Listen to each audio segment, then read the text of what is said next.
Hey boys and girls, welcome back to your writing lesson. This is for the week of April 20th. I want you to do me a favor. If your parents aren't already with you, as I know some will be, could you please grab your parents? I want to take a few minutes just to go over the writing expectations moving forward to the end of the year. We're going to be making booklets like we did in class. I do have mine here, but I'll break it down in pictures and slides. I want your parents and you to know what we're doing, just like we would in class. I have examples of the paper you can use. You can really use anything. With the writing, it's best to show you by example for the children and for parents so you know what I'm trying to explain to you. I want to make it as simple as possible and something the children look forward to do on Mondays, their writing. So I'm going to switch over to pictures now. I'll talk over the pictures, and that'll probably be what most of writing will be for the end of until the end of the year. I just want to take this time to break it all down, and then your children will be able to complete their writing lessons, hopefully with minimum involvement from an adult or older sibling in the house. So thank you for joining us. I'll make it as quick as possible. And students, I can't wait to see what you write. Feel free to share it, send it, save it. We'll see it whenever you want, whenever we can. And I look forward to talking to you next week. All right. Now that we're in the creating books phase of our writing lessons for the rest of the school year, I wanted to circle back to the writing workshops expectations. This is where it's going to vary the most, where it varies the most in class and will at home depending on your child. You know best and you know what they may or may not need help with. So this is where when it comes to the lesson breakdown, it's not always about the exact amount of time the student's writing. It could also be minimums we have set for the child, such as 3 to 5 sentences per page is my minimum in my class. So normally about 15 minutes is our teaching lesson. They watch the distance learning lesson in place of that. And then about 45 minutes to plan, do their writing, and share out with someone. The goal is that the children are writing one book per week. Writing is for Mondays, all the lessons are. And Tuesday, Wednesday, Thursday, and Friday, the expectation is that they're spending 30 or more minutes on iReady each day. They can also continue to work on their writing. For the rest of the writing lessons this year, we will be making booklets. The booklets are 2 to 3 pieces of paper. We use the front and back. They can use any paper that they have at home with parent permission, whether it's scrap paper, blank paper, lined paper, construction paper. I put examples of all of them in here so the kids can see. Second graders, you can make the booklets on your own, just like we do in school. Get 2 to 3 pieces of paper you want to use. I have examples coming up for you. Each booklet should contain 4 written pages.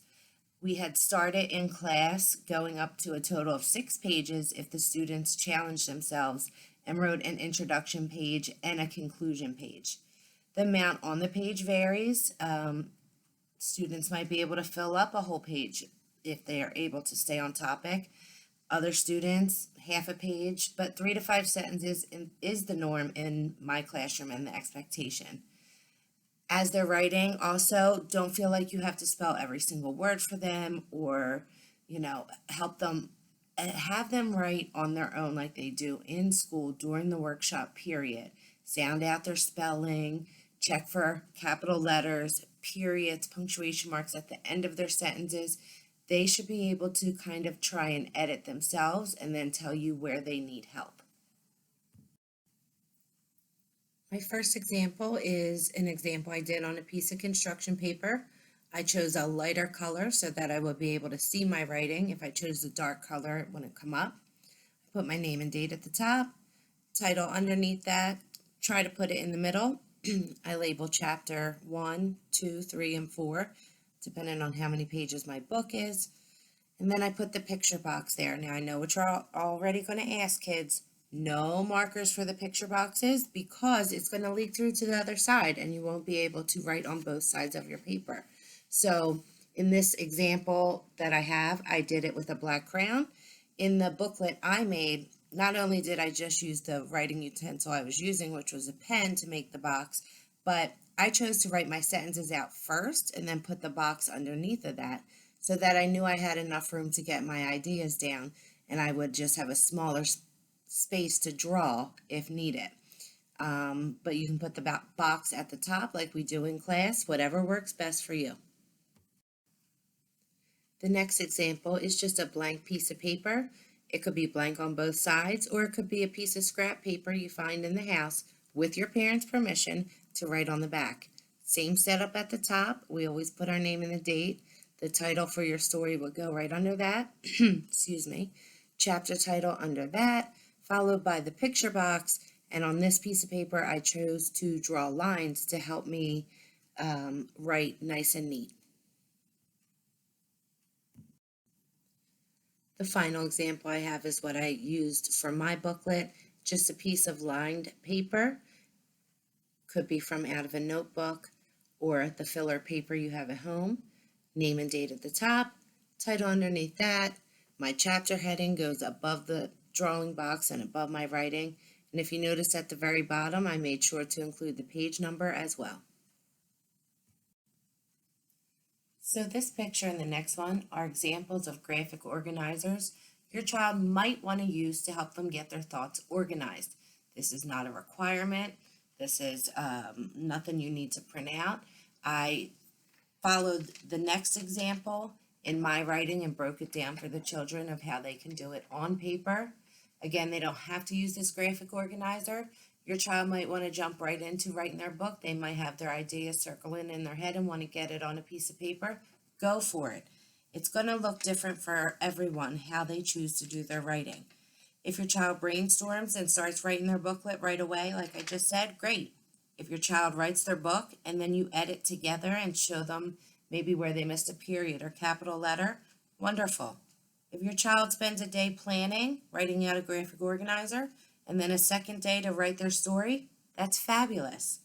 And if your child brainstorms with a graphic organizer on Monday, writes a rough draft on Tuesday, has an adult or older sibling edit with them on Wednesday, and then writes a final copy on Thursday, perfect. Your child might want to write one book a day. That's fine. Whatever works for them. The expectation is one booklet per lesson, and anything else is added in to help make it smoother at home for you and your child. This is another example of a graphic organizer your child or grandchild might want to use to help them get their thoughts down before writing on their booklet. This one is about a special place they've went before. A narrative writing piece is just writing a story about something you've done before. You don't need to use these two writing prompts in your writing. These were just put in as examples, and if your child has a hard time starting up on where to start, they can pick from these two writing prompt examples or one you come up with on your own. Here's another option for your child to use if they want to brainstorm, get their ideas down on paper, and plan out their writing. I included an outline, knowing that I would write 4 pages in my booklet this week of what I know I would need. I started with the title, and then the title for each chapter. I also broke the paper down into 4 squares so that I could write ideas for each for each chapter underneath. Now in this picture, you'll see I took the previous picture and just filled in what I would include in each chapter. I didn't even write a chapter title yet because I wasn't sure what I wanted to include in each. So I took my topic sentences, and what happened first would be my first chapter. Second chapter, what happened second? I'm going to choose to talk about the menu, who was coming. We were having a barbecue and pool party, and what to bring. Chapter 3, I would say what happened last. We had a great time. There were dogs in the pool, and life vests. In chapter 4, the conclusion sentences, and maybe if I have a chance and time, my favorite part. In this picture, you'll see I added the chapter titles for all 4 chapters. After looking at what would be included in chapter 1, I figured the best title for that would be Party Planning. Chapter 2, I titled Food and Friends. Chapter 3, I titled Floating Jugs. And chapter 4, I titled The Conclusion. If you look under chapter 2 title where it says Food and Friends, my students know I use the plus symbol as the word and all the time, but since I'm going to be writing published a piece of mine, I took out the and symbol and wrote the word and.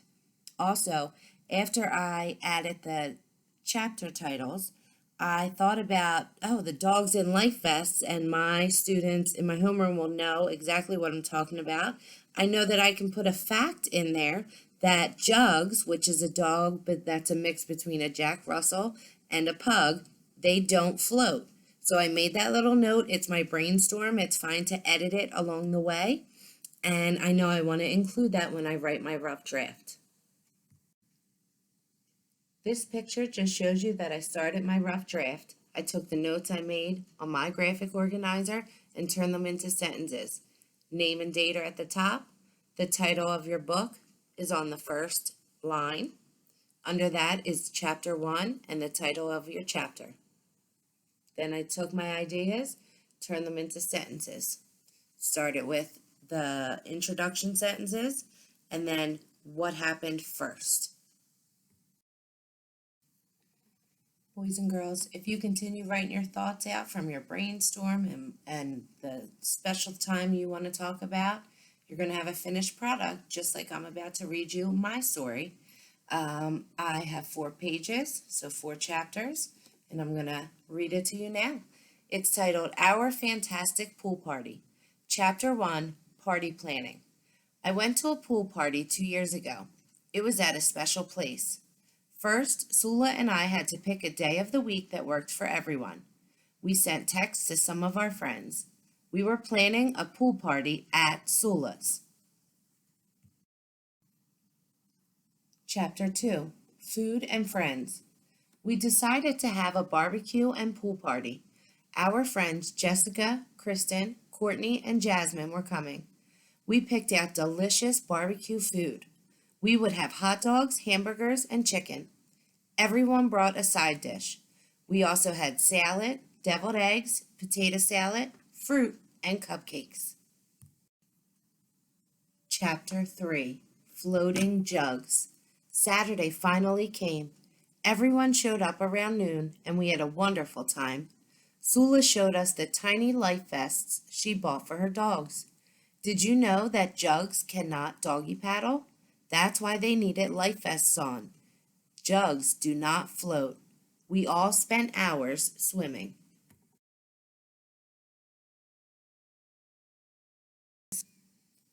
Chapter 4, Conclusion. We had a lot of fun together. My favorite part was watching Coco and Chanel swim in their life vests. The vests are so tiny. I had a wonderful time at the pool party. I hope we get to have another one this summer. All right, boys and girls, I hope you enjoyed my narrative writing about something I've done. Now it's time for you to tell us about something you've done, a time you've done something. Have fun writing your books. I look forward to next week when we get into our informational writing.